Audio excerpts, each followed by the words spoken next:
Back with you.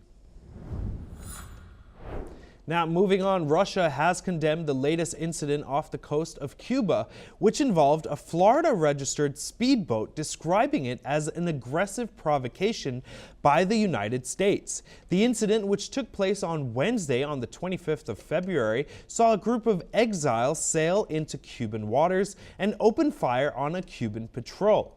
Cuban forces responded, killing reportedly 4 of the exiles and wounding 6 others. The Cuban Border Patrol commander was also injured in the exchange.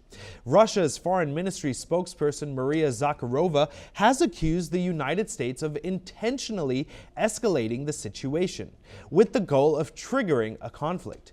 Moreover, the Cuban government has called the incident a direct attack on their territorial sovereignty, while Russia supports Cuba's position, viewing the U.S. actions as a part of a larger pattern of aggression in the region. And now joining us is retired Major General A.K. Sawach, geostrategic expert, joining us again from New Delhi. Now, sir, what do you make of this accusation from Russia? You know, the situation is quite complex and fluid even in Western Hemisphere. You know, the US feels that the Western Hemisphere should be totally under its control. It has already taken a control of Venezuela. And as far as Cuba is concerned, no one can forget 1962 when that nuclear episode has taken place between US and Russia on a Cuba missile. Now, the point is, as far as Cuba is concerned, it is very close to Russia. And Cuba is been always with the left, taken by the military rulers. Now, as far as Venezuela is concerned, discounted oil was coming to Cuba. And Cuba economy was dependent quite a bit on the oil which was received from Venezuela. After Nicolas Maduro being kidnapped and taken by the US and Delcy Rodriguez has come.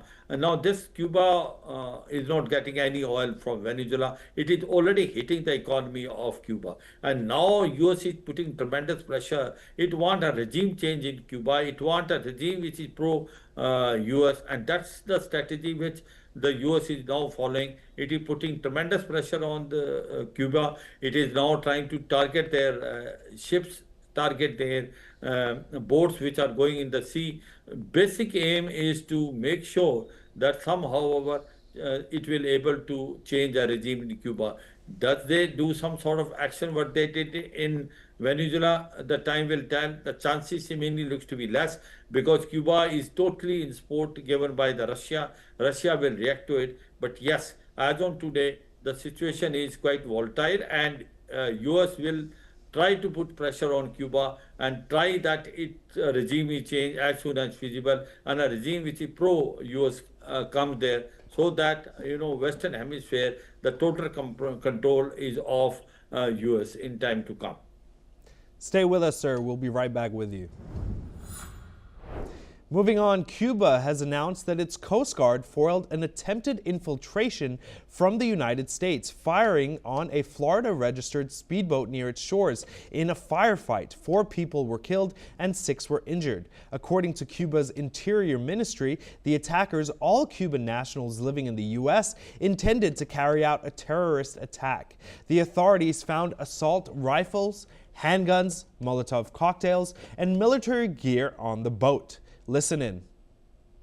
El Ministerio del Interior informó este miércoles sobre la agresión armada contra una unidad de superficie de las tropas guardafronteras en la zona noreste del Canalizo El Pino, en Cayo Falcones, municipio Corralillo, provincia Villa Clara. Se ocuparon fusiles de asalto, armas cortas, artefactos explosivos de construcción artesanal, cócteles Molotov, chalecos antibalas, mirillas telescópicas y uniformes de camuflaje. Además, se procedió a la detención en el territorio nacional del ciudadano Duniel Hernández Santos, enviado desde los Estados Unidos para garantizar la recepción de la infiltración armada, quien en estos momentos se encuentra confeso de sus acciones. Puntualiza que se ha podido establecer que la lancha rápida neutralizada con matrícula de Florida FL7726SH transportaba 10 personas armadas que, según declaraciones preliminares de los detenidos, tenían intenciones de realizar una infiltración con fines terroristas. Se ocuparon. Next up, India's Prime Minister Narendra Modi, who is in Israel on his